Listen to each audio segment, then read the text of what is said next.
Bonjour les amis, j'espère que vous allez bien. C'est Walker Baweni, ingénieur civil de construction. Je voulais que nous puissions continuer sur la vidéo de la fois prochaine. Nous étions sur le projet routier et puis nous avions fait la récolte de données du terrain à travers le logiciel Google Earth. Et puis il était question d'exporter ce travail sur Global Mapper pour continuer le prélèvement du terrain. Les carnets que nous avions pris sur Google Earth est celui-ci. Donc nous avons cadré notre espace. C'était la zone 35 nord avec les points nord, sud, est, ouest avec les différents abscisses et randonnées. Nous allons prendre cette délimitation, l'amener sur Global Mapper afin de réaliser le prélèvement intermédiaire et d'avoir plus de 200 ou 180 ou 150 coordonnées intermédiaires qui vont nous permettre de reconstituer l'espace du terrain sur Civil 3D afin de faire le tracé de notre réseau d'égout. Alors sans plus tarder, nous allons ouvrir le logiciel Global Mapper, double-clic. C'est le logiciel Global Mapper. Pour ceux qui n'ont pas le logiciel Global Mapper craqué, je vous avais dit, vous devez voir ici que c'est écrit registré. Si ce n'est pas ça le cas, donc votre Global Mapper n'est pas craqué, vous pouvez m'écrire sur WhatsApp. Je vais vous envoyer les cracks. Mon WhatsApp se trouve dans la description. Je vais vous envoyer les cracks pour vous permettre de craquer.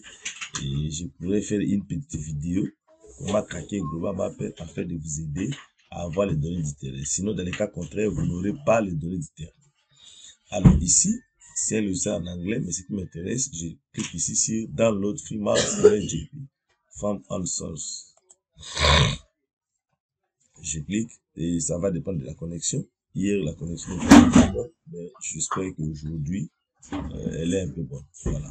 Je prends là où c'est écrit Elevation Data. HTML, je garde ça comme ça. Je clique sur Connect. Et puis j'attends. Si la connexion est bonne, ça va rapidement. Mais si la connexion n'est pas bonne, vous voyez que ça va retarder. Voilà.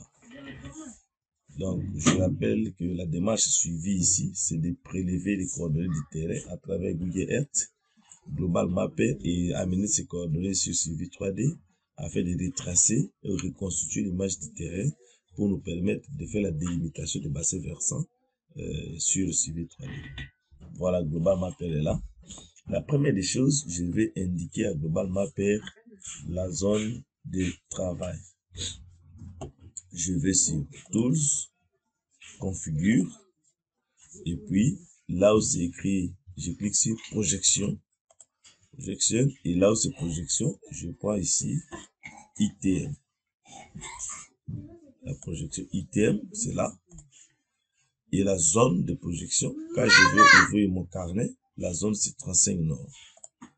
Je vais ici, je cherche 35, c'est en anglais.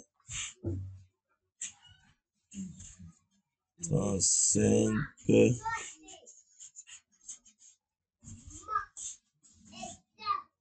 35,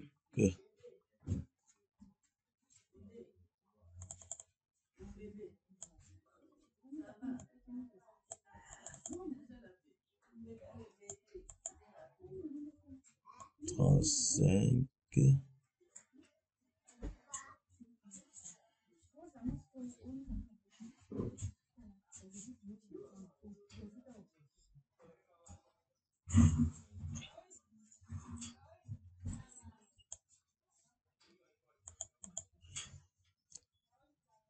Ça c'est seed. C'est seed. 35 seed. Voilà, je vais chercher. Je suis maintenant dans le nord. Dans le nord.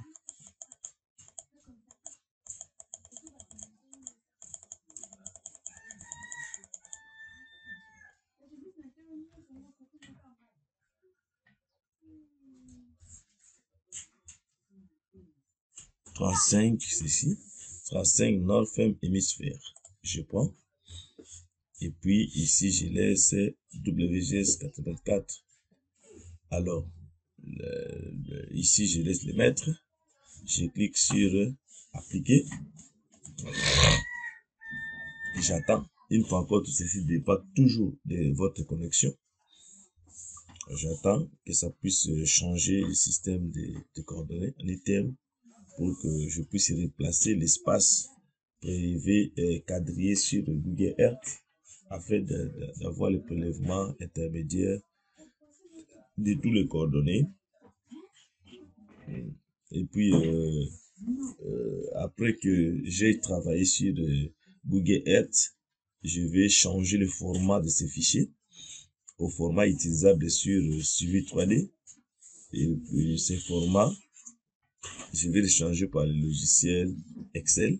C'est une petite transition pour me permettre d'aller plus vite.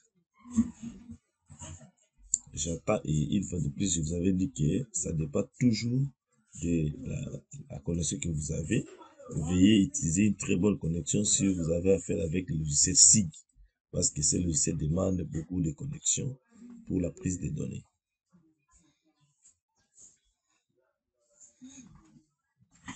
N'hésitez pas de liker, de vous abonner, mettez des commentaires, réagissez sur YouTube pour que je puisse comprendre là où se trouvent des difficultés ou encore là où nous pouvons mieux exploiter pour que la coopération soit meilleure. Sinon, nous avons encore des projets à venir. Après ces projets d'égout, nous allons faire le projet d'alimentation en eau potable. Et puis dès qu'on va les terminer, on va entamer après on va finir le projet petit. Voilà, je suis là, c'est bon, je clique sur OK. Je vais faire un zoom approximatif sur la zone. Ici, je sais que Kisangani se trouve quelque part ici. Et puis, je vais essayer de zoomer approximativement à la zone pour avoir plus de précision dans la récolte. Je fais ça. Je sais que le petit carré ici contient déjà la ville de Kisangani. Je lâche et ça va zoomer approximativement vers la zone de prélèvement afin que j'ai plus de précision et plus de données sur le prélèvement à faire. J'attends.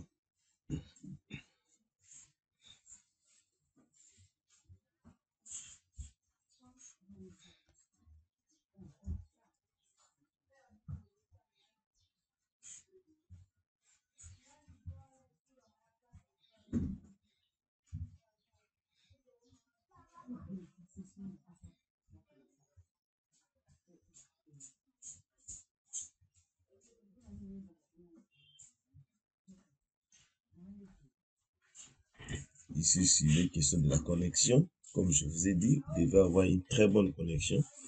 Sinon, vous allez avoir la difficulté de récolter les données. Et le plus souvent, si c'est la journée que ça fait pour le problème, vous patientez la nuit, vous pouvez faire facilement votre prélèvement des données.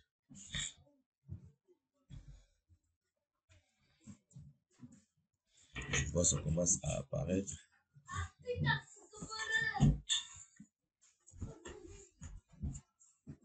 Pour ceux qui ont raté la première vidéo, veuillez rentrer dans YouTube, vous tapez Walker Baweni, vous verrez ma chaîne et vous allez dans playlist sur la partie projet outils, projet d'égout, et vous allez avoir toutes les autres vidéos précédentes à ce stade bien qu'une seule vidéo qui est là-bas. Voilà, c'est presque à la fin ici. C'est presque à la fin, j'attends. Vous devez avoir une très bonne connexion et une très belle machine aussi. Sinon, vous aurez le problème de réflexion, ça va béguer, ça va planter, des histoires comme ça. de préférence une machine de i7 et avec des RAM de 16 Go minimum ou 32, pourquoi pas. Mais si vous avez sur 8 Go, ça peut aller. Voilà. Maintenant, je suis ici. Je vais chercher à exporter maintenant les données qui se retrouvent ici. Je vais sur File. Je vais sur Export. Et puis, Export Elevation Grid Format. Je clique. Et ici, je vais avoir le format X, Y, Z Grid. Si ce n'est pas ça le cas, vous déroulez la liste jusqu'à avoir ça. X, Y, Z Grid. Je clique sur OK. Et puis OK. Ici maintenant, vous cliquez sur Export Band. Export Band, vous cliquez sur Current Projection Item Meters. Je clique et je vais supprimer le nord, sud, est et ouest pour placer les coordonnées de délimitation de Google Earth que j'avais délimité mon espace. Je sélectionne ici, je supprime, delete. Ici la même chose, delete, sud, delete, est, delete. Voilà. Je copie, mais vous devez comprendre que par rapport au nord et au sud, la variation c'est par rapport à Y. Par rapport à est et à ouest, la variation c'est X. Donc, pour nord et sud, je vais prendre les Y, les ordonnées, copier, je place ici, coller.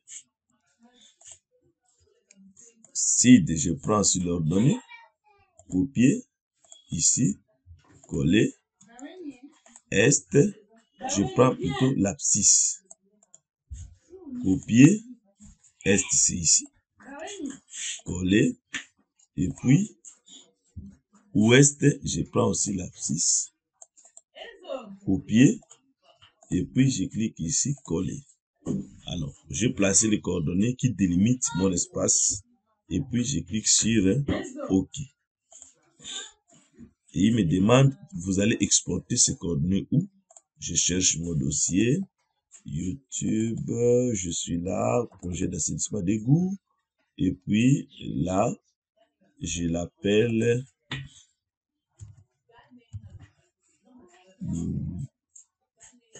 météo, coordonnées globales. Météo, coordonnées globales. Si j'enlève l'accent parce que je clique sur enregistrer, j'attends. Ça va me faire flasher sur l'écran où ça peut mettre une bande de téléchargement 1%, 2%, comme là. Parce que la connexion n'est pas bonne, sinon ça pouvait seulement flasher. Et vous voyez ça en termes de pourcentage. Et dès que c'est 100%, c'est-à-dire il a fait le prélèvement de tous les coordonnées intermédiaires. Et ça me permettra d'aller avec ces coordonnées sur Excel, ensuite sur le suivi 3D pour retracer l'image du terrain naturel. J'attends. Il est en train de faire le prélèvement. J'attends. Voilà. Il a terminé. Je vais vérifier. Pour ceux qui n'ont pas Global Mapper craqué, ils n'auront pas de code. Je vérifie là où j'avais mis ça. Je vais ici et je vois coordonnées météo, coordonnées Global Mapper. Je double-clique et voilà, je sais que bon, j'ai des coordonnées qui sont là. Les coordonnées qui sont là.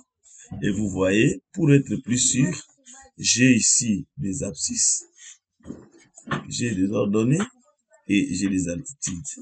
Les abscisses, quand je regarde sur Google Earth, vous voyez que les abscisses sont de forme de 293 et j'ai des 293. Les ordonnées sont sous forme de 57 300. J'ai des 57 ici, 200, 300, tout ça. Et vous voyez que je suis plus sûr que je n'ai pas confondu l'espace. Alors, qu'est-ce que j'ai fait? Je ferme ici. Mais ces coordonnées sont sous le format .x, virgule, y, virgule, Z. Donc, je suis sous le format X, Y, Z. Le séparateur, c'est la virgule. Vous n'oubliez pas ça. Le format de fichier sous Global Mapper que j'ai récolté, c'est le format X, jusque là, virgule, Y, virgule, Z. Alors, je vais changer ce format de fichier pour avoir un numéro de point tout au début ici. Donc, j'aurai numéro 1, numéro 2, numéro 3, numéro 1. Donc, j'aurai un format numéro de point X, Y, Z et le séparateur. Dans ce cas-là, ce sera l'espace. Donc, je vais chercher à transiter avec ce format de fichier sur Excel pour insérer une nouvelle colonne, placer les numéros automatiques afin d'une bonne utilisation sur Civil 3D. Alors, je crois que cette vidéo touche à sa fin. Pour ceux qui ont raté la première partie, veuillez vous rendre sur YouTube, tapez Walker Baweni et vous allez chercher là où se trouvent les vidéos précédentes pour essayer de vous ressourcer et revenir sur cette vidéo. Sinon, de bonnes choses. Allez, ciao!